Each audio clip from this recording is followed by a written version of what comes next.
तो जे के चैप्टर 251 में कुछ कैरेक्टर्स की डेथ तो कंफर्म हो चुकी है। तो क्या वो यूजी होने वाला है या फिर यूटा या फिर मेगुमी भी हो सकता है। पर मेगुमी तो अब सुकुना की साइड चला गया है, लेकिन वो दोनों तो पहले से ही एक ही साइड है। तो यहाँ सिचुएशन अब थोड़ी कॉम्प्लिकेटेड हो चुकी है, क्योंकि मेगुमी खुद सुकुना से कह रहा है कि सब कुछ खत्म कर दो, सब कुछ तबाह कर दो। आखिर क्या हो गया है मेगुमी को, और मेगुमी जागा कैसे, वो तो सोया हुआ था। तो सब कुछ जानेंगे आज की वीडियो में। तो स्टार्ट करते हैं सीरीज के मेन कैरेक्टर यूजी इतादोरी से, क्योंकि यूजी अब बहुत ज्यादा पावरफुल हो चुका है। पर यूजी में इतनी ज्यादा पावर आखिर कहां से आ रही है, क्या है इसका सोर्स, अब तुम खुद ही सोचो। सुकुना से ब्रेकअप होने के 1 महीने के अंदर ही यूजी ने रिवर्स कर्स टेक्निक का यूज करना सीख लिया और खुद को हील कर खुद के ही हाथ को चाटने लगा। दरअसल वो चाट नहीं रहा है, वो बस अपने मुंह पर से खून साफ कर रहा है। तो आरसीटी के बाद यूजी के पंचेस में भी काफी ज्यादा इम्प्रूवमेंट आ चुका है, क्योंकि यूजी अब सुकुना की सोल को डैमेज कर रहा है।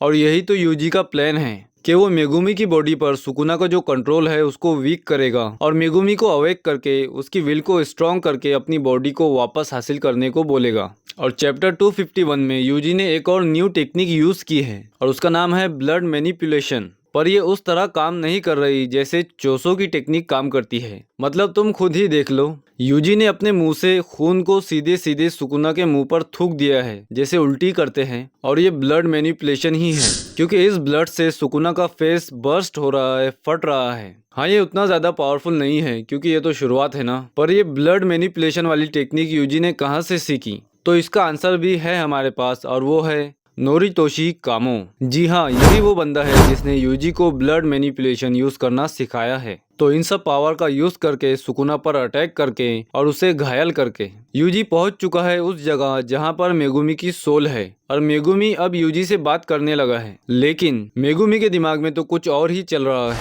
और मेगुमी सुकुना से बोल रहा है कि सब कुछ खत्म कर दो। पर मेगुमी ऐसा क्यों बोल रहा है, तो इसका रीजन भी सुकुना ही है, क्योंकि सुकुना ने मेगुमी की बॉडी में रहकर जो बड़े बड़े कांड किए हैं, जैसे मेगुमी की सिस्टर सुमिकी को मार डाला और उसका विटनेस बना मेगुमी फुशिगुरो, और फिर मेगुमी के सेंसे गोजो सातोरू को भी मार डाला और उसका भी विटनेस बना मेगुमी। तो ये सब देखकर अब मेगुमी की विल पावर अब पूरी तरह खत्म हो चुकी है और अब उसकी इच्छा ही नहीं बची है जीने की। इसलिए मेगुमी अब चाहता है कि जैसे उसके एल लगे हैं वैसे ही अब सारी दुनिया के एल लग जाए। पर क्या मेगुमी का ये डिसीजन सही है, क्योंकि इन्हीं तरह के हादसों से यूजी इतादोरी भी गुजर चुका है और उसने भी कई सारे हादसे देखे और सहे हैं। लेकिन फिर भी यूजी कंटिन्यू फाइट कर रहा है, लेकिन फिर भी यूजी खुद को मोटिवेट कर रहा है और कंटिन्यू फाइट कर रहा है ताकि उसका फ्रेंड मेगुमी फुशिगुरो वापस आ सके। लेकिन यहाँ पर अब मेगुमी ने हार मान ली है और अब देखना है आगे क्या होता है, क्योंकि सुकुना ने एक ब्रूटल अटैक किया है यूटा पर, और वो अटैक है वर्ल्ड कटिंग स्लैश।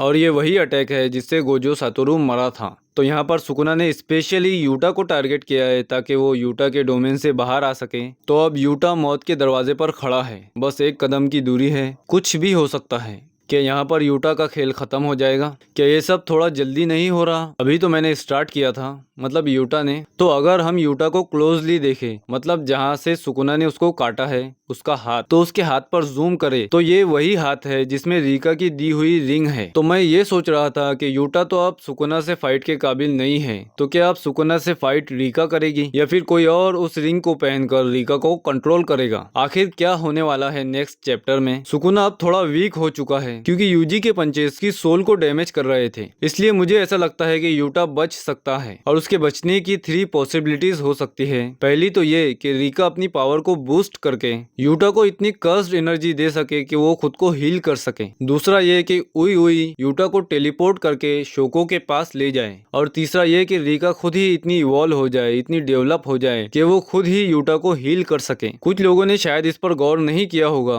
कि यूटा और सुकुना की फाइट में रीका पूरी तरह मैनिफेस्ट नहीं हुई है। तो ये है रीका का अनमैनिफेस्टेड फॉर्म, जिसमें रीका के आर्म्स और हेड ही दिखाई देते हैं और बाकी तो शेडो होती है। और ये है फुल मैनिफेस्टेड रीका, जिसमें रीका की फुल बॉडी दिखाई देती है। तो भाई मुझे तो रीका का ये फॉर्म देखना ही देखना है। अगर तुम्हें भी देखना है तो कमेंट्स कर देना, मैं गेगे सेंसे से बोलकर ये करवा सकता हूँ। Rica loves Utah. जी हाँ, रीका यूटा से प्यार करती है, और जब भी यूटा मुसीबत में होता है तो रीका खुद को इवॉल्व करती है। तो क्या लगता है तुम्हें, इस बार रीका इवॉल्व होगी? क्योंकि यूटा मौत के करीब है, पर यह सब बहुत ही जल्दी हो रहा है। अभी तो हमने यूटा की फुल पावर भी नहीं देखी है। क्या यूटा सरवाइव कर पाएगा? Let me know in the comments. तो मिलते हैं नेक्स्ट वीडियो में। सब्सक्राइब और लाइक करना मत भूलना।